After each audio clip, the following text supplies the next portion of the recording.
Good morning mga day, this is Basu, Danyang Vlogger, a day in my life as a content creator at age of 13. Kaya naman mapapasabi ka na lang talaga dito ng ay for the go!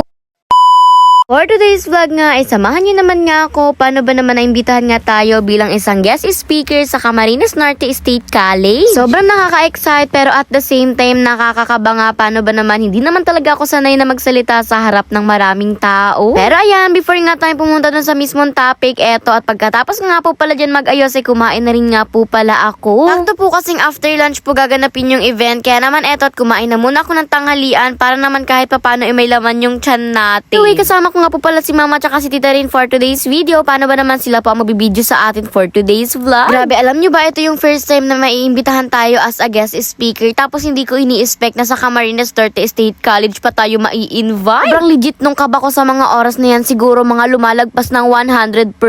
Talaga, napaka-OA. Actually, kaya naman talaga ako kinakabahan. Katulad nga ng sabi ko sa inyo, sobrang mahiyain ko nga. Tapos hindi ako sanay na magsalita sa harap ng maraming tao. This time, sabi ko sa sarili ko, itatry ko na lang yung best ko. Gagawin ko na lang talaga yung best ko na makapagsalita sa harap ng maraming tao kahit na sobrang mahiyain ako. Karating nga po pala namin, hindi pa naman nga po pala nag-i-start yung event. Kaya naman dumiretso na muna nga po pala kami dito kay Mami siya para naman kahit papano yung makapag-ayos na rin at makipagtsikahan na muna. Actually, sasamahan nga po pala kami ni Mami siya for today's video. Paano ba naman hindi kami niyan papabayaan mga bet? Anyway, ayan mga bandang 1 nga po pala. Dumiretso na nga po pala kami doon nga po pala sa may pavilion. Paano ba naman doon nga po pala gaganapin yung mismong event? By the way, thank you very much nga po pala kay Ma'am Rose Ann dahil pagkarating pa lang namin is nalubong na po talaga agad-agad kami. Bale, si Ma'am Rose Ann nga rin po palang nag-invite sa atin dito for today's video. Kaya naman thank you very much po sa opportunity ito. Bale, ang event po na ito ay tungkol po sa virality. Kaya naman isa po tayo sa mga naimbitahan nila na maging guest speaker dito. Pero hindi po ako nag-iisa. Others content creator pa nga po pala silang in-invite. Kaya naman ayan nga, samahan nyo ako dahil may-meet natin sila for today's video. Syempre ayan na mag-i-start na nga po pala ang program. Tinawag na nga po pala kami. Kaya naman umupo na nga po pala ako dyan dito nga po pala sa upuan. Grabe naman, nasa harap na tayo ng maraming tao. May mga niredy nga po pala sila dito mga katanungan para sa amin and syempre sasagutin po namin yun. And sabi nga rin daw po para lang kami dito nagkikwentuhan pero isi-share nga namin yung mga experience namin as a content creator. Syempre first of all magpapakilala muna tayo kung sino tayo dahil baka hindi nila tayo namumukaan. Hala, hindi. Kasama ko nga po pala dito for today's video si Kuya Red Venture at saka si Ate Mary Antogon at isa nga rin po pala silang content creator dito sa Camarines Norte.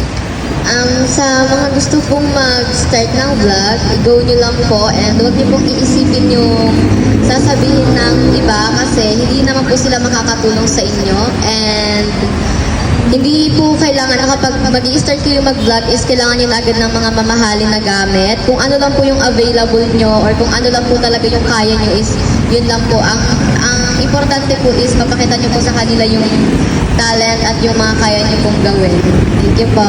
Diba, hindi naman siguro halata sa boses ko na medyo kinakabahan ako. Actually, marami-rami pa nga po pala ang question na natanggap po namin dahil naghingi pa po sila ng mga question dun sa mga audience or kaya naman nga sa mga student ng CNSC. Sa mga oras na yan, nawala na nga yung kaba ko. Totoo naman pala na sa una lang ako kakabahan. Pagkatagal-tagal na nga talaga ay hindi na ako masyadong kakabahan. Paano ba naman para na lang ako nakikipagkwentuhan sa kanila. At ayun, sobrang gandang experience ito para sa akin dahil ito talaga ang pinakaunang guest speaker ko sa buong buhay ko. Kaya naman maraming salamat po talaga sa Camarines Norte State College for inviting me po as a guest speaker dito po sa event ninyo. Anyway, tapos na nga po pala kami sa mga oras na nagbibigay na nga lang po pala sila dyan. Ito nga po pala mga certificate. Tapos may pag-gift pa nga talaga sila dyan. Kaya naman thank you very much po talaga. Ayan, before nga po pala magsiuwian na nag-picture taking na muna nga po pala kami with CNSC students na nakasama namin ngayong araw. Kaya naman thank you very much po talaga sa inyong lahat. Walang sawang pasasalamat talaga. Of course, sa mga host na rin nga po pala and syempre kay Ma'am Rose Ann Alert. Thank you very much po ulit. Kaya maraming salamat po ulit sa inyo. Bali sa mga oras nga po pala ni pauwi na nga po pala kami pero bago nga kami umuwi dadaan na muna nga po pala kami sa office ni Mami siya paano ba magpapahinga na muna kami. Medyo nakakapagod din pala at medyo nakakagutom din pala kapag kinakabahan. Kaya ang galit na nga lang po pala kaya naman yun lang salamat bye and God bless. Thanks for watching. Mwah!